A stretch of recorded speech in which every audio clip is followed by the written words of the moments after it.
할렐루야. 우리 찬양대의 고백처럼 은혜로 살아가는 저와 오산기지교회 모든 성도님들이 되시기를 주님의 이름으로 축복합니다. 우리 함께하는 지체들과 인사하고 축복했으면 좋겠습니다. 한 주도 수고 많으셨습니다. 인사하겠습니다. 우리 조금 웃으면서 부드럽게 인사했으면 좋겠습니다. 분수를 아세요? 인사하겠습니다. 분수를 아세요. 분수를 아세요. 요한복음 1장 말씀을 가지고 나기와 나라는 제목으로 하나님의 말씀을 함께 나누고 은혜 받기를 원합니다. 사랑하는 성도님들, 평소 가정에서 자녀들과 어떤 대화를 나누시나요? 아이들과 대화하다 보면 아이들의 말이 참 투명하고 솔직합니다. 그래서 때로는 그 정직함이 우리 어른들이 꽁꽁 감춰두었던 속마음을 거울처럼 맑게 비춰주기도 합니다. 그래서 당황할 때가 왕왕 있습니다. 얼마 전에 제가 아이들과 거실에서 함께 장난감을 가지고 놀고 있었습니다. 전학 간 학교에서 적응하고 있는 막내가 어깨를 으쓱거리며 자랑을 시작합니다. 아빠, 나 학교 가면 누나들이 엄청 귀엽대. 나만 보면 다들 귀엽다고 난리야.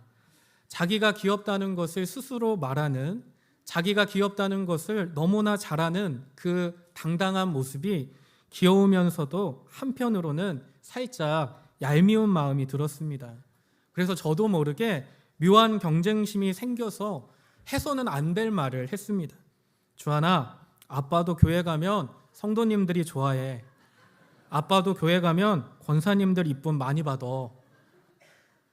저는 가볍게 웃자고 이야기를 했습니다. 참 유치하죠. 저도 그저 아이와 장난을 치며 웃자고 한 이야기였습니다. 그런데 제 말이 끝나기가 무섭게 옆에서 가만히 장난감을 만지며 놀고 있던 첫째가 아주 담담하게 뼈있는 한마디를 던졌습니다. 아빠, 오해 좀 하지 마. 그거 아빠가 좋아서가 아니라 아빠가 담임 목사라서 그런 거야. 여기 떠나면 그냥 아저씨야. 순간 거실에 정적이 흘렀습니다. 저는 정말 웃자고 한 이야기였는데 아들의 차분한 일침은 제 마음 깊은 곳을 찔렀습니다. 아빠도 여기 떠나면 그냥 아저씨야. 이 말은 제가 은연중에 단단히 붙들고 있던 나라는 존재에 대한 착각을 완벽하게 깨부수는 시간이었습니다. 내가 누리는 많은 존중과 따뜻한 사랑이 사실 내가 잘나서가 아니라 나만의 능력만이 아니라는 것을 새삼 깨닫게 되었습니다. 그것은 하나님께서 제게 입혀주신 은혜의 직분 때문이었음을 어린 아이의 입술을 통해 다시금 깨닫게 되는 귀한 시간이었습니다. 이러한 일이 있고 난 후에 말씀을 묵상하고 설교를 준비하면서 부활절에 우리 임마누엘 찬양대가 불렀던 호산나 호산나 이 찬양의 선율이 제 마음속에 계속 맴돌았습니다. 특별히 제 눈과 귀에 인상 깊었던 것은 탬버린 연주였습니다. 사실 저는 조금 촌스러운 사람이어서 이전까지 탬버린과 캐스터네츠는 누구나 쉽게 흔들면 되는, 누구나 쉽게 사용할 수 있는 가벼운 악기로만 생각하고 있었습니다. 그런데 이번 부활절 칸타타를 통해 찬양대의 연주를 보며 생각이 완전히 바뀌었습니다. 아주 정확하게 박자를 타면서 전문성 있게 탬버린을 연주하는 모습을 보고 너무나 깊은 감명을 받았습니다. 조금 더 마음을 나누자면 두 번째 호산나 호산나 다음에 이어지는 곳이 내가 그를 이라는 곡이잖아요. 그 곡을 보면 처음에 솔로로 찬양하시는 안수 집사님 목소리가 굉장히 은혜롭습니다. 저도 반복해서 보는데 신기한 걸 발견했어요. 솔로로 찬양하시는 안수 집사님 옆에 미국에서 온 트렌트 집사님이 한국어로 찬양을 하는데 너무 잘하는 거예요. 한국인인 저보다 한국말을 더 잘하는 것 같았습니다. 다들 아셔서 놀라지를 않으시네요. 저는 함께 하나 되어 부활절 칸타타를 드리는 그 찬양이 너무나 깊은 울림과 은혜가 되었습니다. 특히 호산나 호산나 찬양을 들으며 눈을 감고 저는 2000년 전 예루살렘에 입성하시는 예수님의 모습을 조용히 생각해 보았습니다. 수많은 인파가 모였습니다. 자신들의 가장 귀한 겉옷을 길 위에 펼칩니다. 그리고 종려나무 가지를 흔들면서 호산나 호산나 다윗의 자손 예수여 환호합니다. 그리고 그 거대한 영광과 환호의 정중앙에는 예수님과 예수님을 태운 어린 낙이 한 마리가 있었습니다. 이 장면에서, 이 순간에서 어린 나귀는 속으로 무슨 생각을 했을까요? 자기 발 앞에 깔려있는 화려한 겉옷들과 사람들의 뜨거운 환성을 들으면서 혹시 저처럼 착각하고 있지는 않았을까요? 야, 내가 너무 멋져서 사람들이 보러 왔구나. 내 걸음걸이가 꽤 멋진가 본데 사람들이 나를 보고 난리가 났네. 인기가 많은 것도 피곤하다. 나귀는 이렇게 생각하지 않았을까요?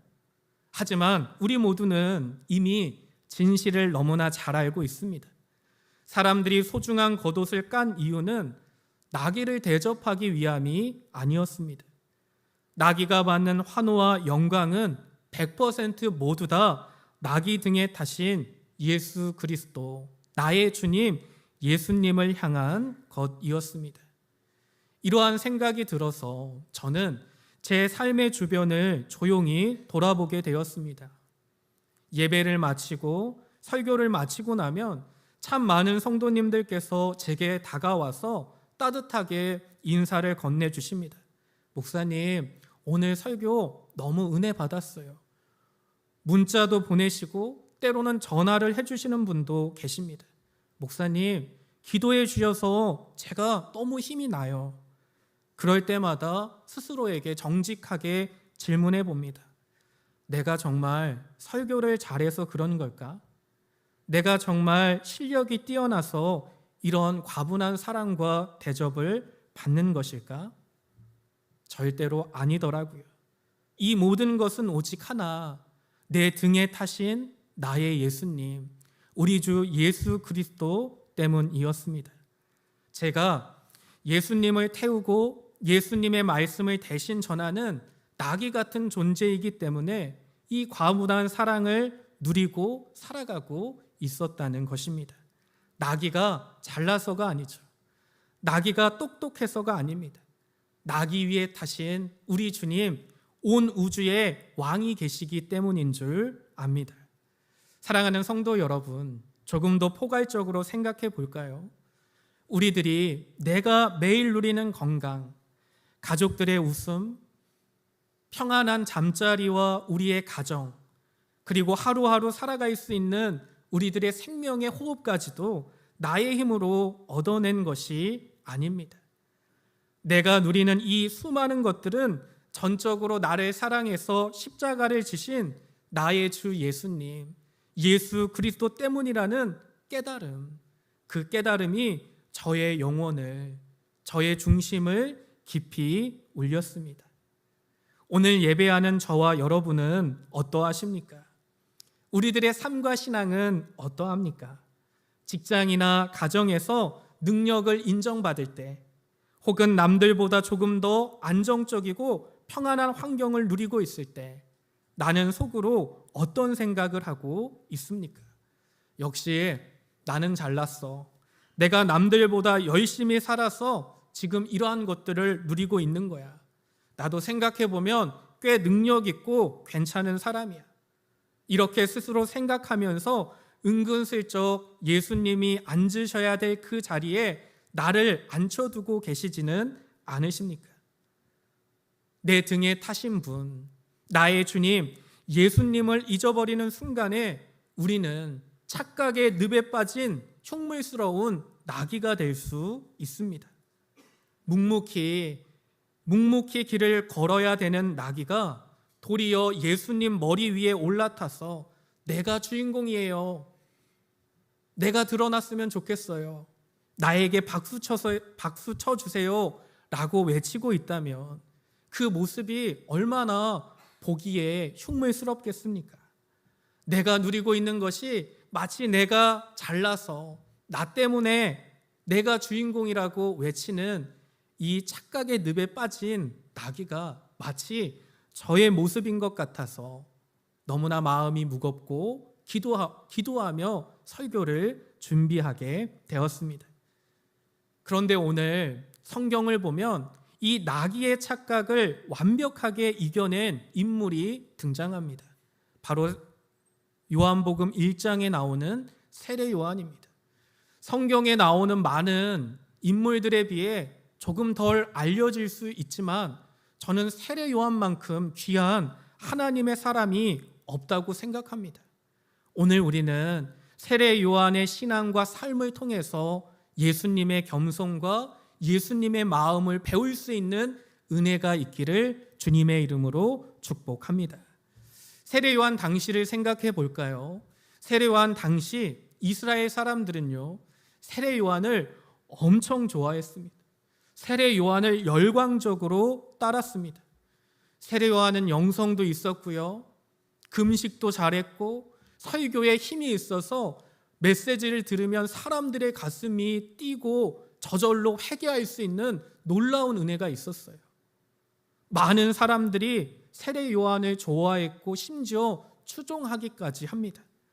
당시 이스라엘 사람들은 요한을 열광적으로 생각했고 거기서 멈추지 않고 심지어 종교 지도자들은 세례 요한이 혹시 우리가 기다리는 메시아가 아닐까 의심합니다. 그리고 오늘 말씀을 보면 세례 요한에게 질문하죠. 네가 메시아냐? 오늘 요한복음 1장 20절입니다. 요한이 드러내어 말하고 숨기지 아니하니 드러내어 하는 말이 나는 그리스도가 아니라 한데, 많은 인기와 사람들 앞에서 흔들릴 법도 한데 요한은 1초의 망설임도 없습니다. 나는 메시아가 아니다. 나는 그리스도가 아니다. 자신의 정체를, 자신의 분수를 너무나 잘 알고 있었습니다. 거기서 끝나지 않죠. 요한복음 1장 23절입니다. 이르되 나는 선지자 이사야의 말과 같이 주의 길을 곧게 하라고 광야에서 외치는 자의 소리로라 하니라. 자신이 소리래요. 소리의 본질은 무엇입니까? 소리는 드러나지 않습니다. 사람들에게 귀로 전달되면 조용히 허공으로 사라지는 것이 소리의 본질입니다. 진짜 주인공인 왕이 나타나면 왕의 행차를 알리는 뿌 나팔 소리는 즉시 멈춰집니다. 세례 요한은 자신이 영원히 남아야 되는 실체, 자신이 주인공이 아니라 자신은 잠시 쓰임받고 예수님을 드러내야 하는 소리에 불과하다는 것을 뼈저리게 잘 알고 있었습니다. 그리고 그는 고백합니다. 요한복음 1장 27절 말씀입니다. 곧 내 뒤에 오시는 그이라 나는 그의 신발끈을 풀기도 감당하지 못하겠노라 하더라. 별거 아닌 고백 같지만 이 고백은 엄청난 고백입니다. 당시 고대근동 세례 요한이 살던 이스라엘 땅에서 다른 사람의 더러운 신발끈을 풀어주는 일은 신분이 가장 낮고 천한 노예들만이 할 수 있는 일입니다. 그런데 그렇게 인기 많고 사람들에게 존중받았던 세례 요한은 자신이 예수님 앞에서 신발끈을 풀기도 부족한 노예보다도 더 낮은 존재라고 자신에 대해 고백하고 있습니다. 저는 이 말씀을 묵상하고 기도하면서 문득 제 자신을 보게 되었습니다. 나는 어떤가? 나는 주님의 신발끈을 풀어드리고 있는가? 아니더라고요. 오히려 저는 내 신발끈을 풀어달라고 예수님께 강짜 부리고 고집 부리는 너무나 완악한 저의 모습을 보게 되었습니다. 그 엄청난 사람들의 환호와 유혹 앞에서도 세례 요한, 이 요한이 교만해지지 않고 예수님만 드러내고 자신은 기꺼이 역사의 무대 뒤로 사라질 수 있었던 비결, 그 진짜 비결이 무엇일까? 어떻게 하면 나도 세례 요한처럼 저렇게 예수님의 마음으로 겸손하게 살아갈 수 있을까? 이것이 오늘 우리가 함께 고민해야 될 질문이고 하나님께서 우리에게 주시는 메시지가 되는 줄 믿습니다. 어떻게 해야 우리가 예수님처럼 겸손하게 살아갈 수 있을까? 오늘 성경은 우리에게 말씀합니다. 요한복음 1장 14절 말씀입니다. 우리 화면에 나오는데 이 말씀 너무나 중요하니까 한 목소리로 함께 고백했으면 좋겠습니다. 함께 읽겠습니다. 말씀이 육신이 되어 우리 가운데 거하심에 우리가 그의 영광을 보니 아버지의 독생자의 영광이요 은혜와 진리가 충만하더라. 아멘. 세례 요한이 그토록 예수님 앞에 겸손할 수 있었던 이유는 독생자의 영광을 보았기 때문입니다. 사랑하는 오산기지교회 성도 여러분, 독생자의 영광을 본다는 것은 구체적으로 어떤 의미일까요? 독생자의 영광을 봐야, 하나님의 영광을 봐야 세례 요한처럼 살아갈 수 있는데 하나님의 영광을 본다는 것은 도대체 어떤 의미를 가질까요? 히브리어 원어로 영광은 카보드라고 합니다. 우리가 영광이라고 하면 반짝반짝 빛나고 화려한 이미지를 생각할 수 있잖아요. 그런데 히브리어 원어의 의미는 완전히 다릅니다. 영광은 무게감, 중압감, 내가 실제적으로 느껴지는 무게감을 의미합니다. 하나님의 영광을 본다는 것은 하나님의 거룩하심과 하나님의 은혜와 무한하신 사랑의 무게를 나의 연약한 영혼으로 아주 묵직하게 실제적으로 느끼는 것을 말합니다. 하나님의 영광을, 하나님의 존재를, 하나님의 사랑을, 하나님의 은혜를 나의 영혼으로 느끼는 거예요. 그 영광이 얼마나 묵직하고 압도적인지 나의 영혼이 그것을 느끼는 것입니다. 세례 요한은 예수님을 봅니다. 육신인의 눈으로 봅니다. 단순히 훌륭한 사람, 젊은 청년 예수만을 본 것이 아닙니다. 믿음의 눈으로 자신의 영혼으로 온 우주를 만드신 위대한 하나님, 전능한 하나님이 나같이 벌레만도 못한 죄인을 살리려고 너무나 완악하고 못된 나같이 부족한 존재를 살리려고 친히 낮고 낮은 이 땅에 오셔서 자신을 내어주신 그 압도적인 사랑, 그 놀라운 기적을 세례 요한은 자신의 영혼으로 느낀 거예요. 그 하나님의 영광, 그 하나님의 사랑에 압도당한 것입니다. 그리고 하나님이 나를 대신해서 끔찍한 십자가에서 물과 피를 다 쏟아내고 자신의 모든 것을 내어주실 것을 그는 알게 됩니다. 세례 요한은 바로 이 무겁고도 장엄한 희생과 은혜와 십자가의 사랑의 무게 앞에 자신의 존재가, 자신의 영혼이 완전히 압도당하게 된 것입니다. 사랑하는 성도 여러분, 십자가 사랑의 영광을 이렇게 경험한 사람은 살아가는 태도가 달라집니다.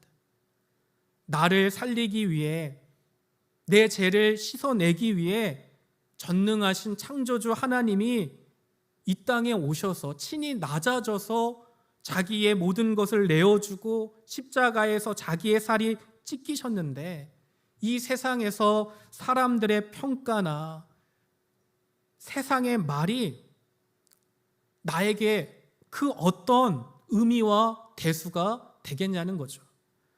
내가 남들보다 꽤 괜찮은 사람이야 라고 증명하려고 피곤하게 몸부림치지 않아도 됩니다. 나를 드러내고 싶고 나를 자랑하고 싶어서 몸부림치지 않아도 되더라는 것입니다. 거대한 십자가 사랑을 영혼으로 만난 사람은 그 십자가의 사랑이 나의 중심을 붙잡기 때문에 이리희비하지 않고 휘둘리지 않고 믿음으로 나아갈 수 있다는 것입니다. 이것이 바로 세례 요한이 광야에서 누렸던 진짜 겸손이고 세상이 줄 수 없는 십자가의 참된 자유가 됩니다. 오늘 우리는 하나님의 말씀을 통해 세례 요한을 통해 그의 삶과 신앙을 통해 예수님의 겸손을 삶 가운데 누렸으면 좋겠습니다. 그리고 이것이 끝이 아니죠. 이 세례 요한의 마음을 고스란히 품고 140년 전에 척박한 우리 땅 조선, 이 한국에 오신 분이 있습니다. 바로 한국 선교의 아버지라고 불리는 언더우드 선교사님입니다. 한 번쯤은 들어보셨죠? 언더우드 선교사님. 그분은 미국에서 얼마든지 편안하고 존경받고 안락한 삶을 살아갈 수 있었습니다. 하지만 자신의 모든 기득권을 내려놓고 이름조차 생소한 나라, 가난했던 나라 조선으로 찾아와 십자가의 복음을 전하기 위해 자신의 모든 것을 내어줍니다. 어느 날입니다. 언더우드 선교사님이 초라한 주막에 앉아서 거친 밥을 먹고 있었습니다. 파란 눈을 하고 노란 머리를 한 그 생소한 모습을 보고 마을 사람들이 구경 나옵니다. 모여듭니다. 그때 한 조선 청년이 다짜고짜 선교사님을 향해 비아냥거리며 모욕적인 말을 던집니다. 야, 저 코쟁이가 그것이 밥을 다 먹네. 사람을 인격체로 대하는 것이 아니라 코쟁이, 이것 저것 물건을 취급하는 모욕적인 말로 표현합니다. 하지만 언더우드 선교사는 화를 내지 않고 평온하게 미소 지으며 대답합니다. 네, 그것이 밥도 먹을 줄 압니다. 화가 난 청년이 당황하고 더 조롱합니다. 어라, 그것이 사람 말도 하네. 그러자 선교사님은 여전히 담담하고 부드러운 목소리로 대답합니다. 네, 저는 조선의 글도 쓸 줄 압니다. 사랑하는 성도 여러분, 누군가 나를 까닭없이 무시하고 짓밟으면 억울해서 밤잠을 설치지 못하지 않습니까? 우리가 타인의 가벼운 말 한마디에 그렇게 쉽게 상처받고 분노하는 진짜 이유는 무엇입니까? 내 삶의 중심이, 내 삶의 주인이 여전히 나이기 때문입니다. 예수님이 주인이 아니라 시퍼렇게 살아있는 내가 주인이기 때문입니다. 언더우드 선교사가 이 말도 안 되는 수모를 견딜 수 있었던 이유는 오직 하나입니다. 자신이 극진히 대접받아야 될 주인이 아니라 오직 예수님을 싣고 가는 나귀 같은 존재라는 그 사실을 한순간도 잃지 않았기 때문입니다. 나귀인 내가 작아지고 죽어질수록 내 등에 타신 예수님의 영광이 저 죽어가는 영혼들을 살릴 거라는 믿음이, 신앙이 그에게는 있었기 때문입니다. 사랑하는 성도 여러분, 이 이야기의 결말은 참으로 위대합니다. 언더우드 선교사를 이것 저것 그것이라 조롱하던 그 오만한 청년은 선교사님의 그 믿기지 않는 겸손과 따뜻한 사랑의 태도에 완전히 압도당하게 됩니다. 도대체 저 서양 사람이 믿는 예수라는 존재가 뭘까? 예수라는 존재가 뭐라서 저런 모욕을 당하고도 평안하게 웃을 수 있는 것일까? 청년의 영혼에 던져진 이 물음표는 결국 그를 십자가 앞으로 인도했고, 그는 그곳에서 살아계신 예수 그리스도를 인격적으로 만나게 됩니다. 그리고 훗날 이 청년은 한국 교회를 위해 자신의 생명까지 바치는 훌륭한 목회자, 초대 교회의 지도자로 변화하게 되었습니다.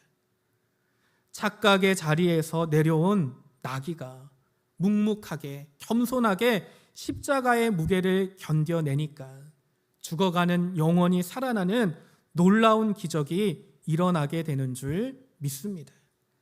사랑하는 성도 여러분, 성경에 나오는 세례 요한, 그리고 함께 나누었던 언더우드 선교사님, 그들이 그렇게 세상과 사랑의 조롱 앞에서도 철저하게 낮아질 수 있었던 이유는 무엇일까요?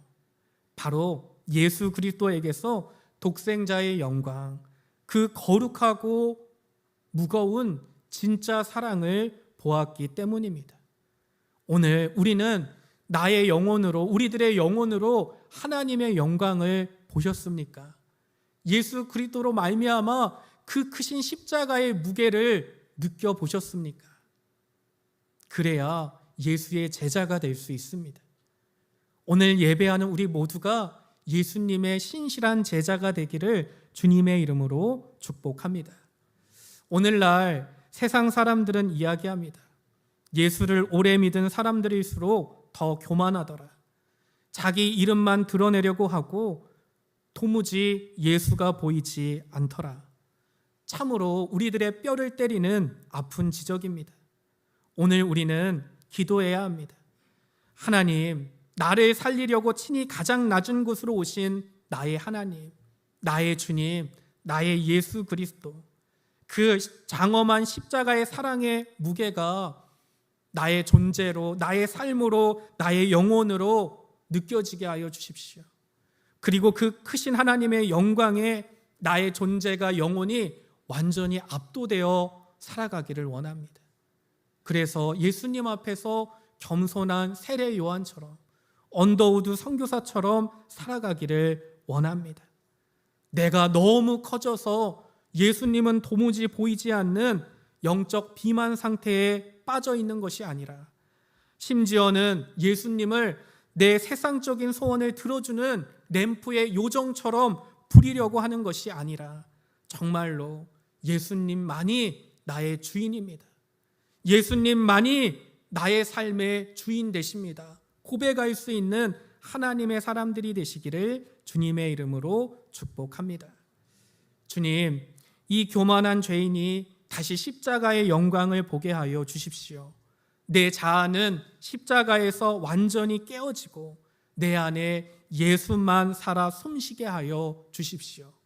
저의 기도가 우리들의 기도, 우리 오산 기직교회의 기도가 될 때 한국 교회의 미래가 있는 줄 믿습니다.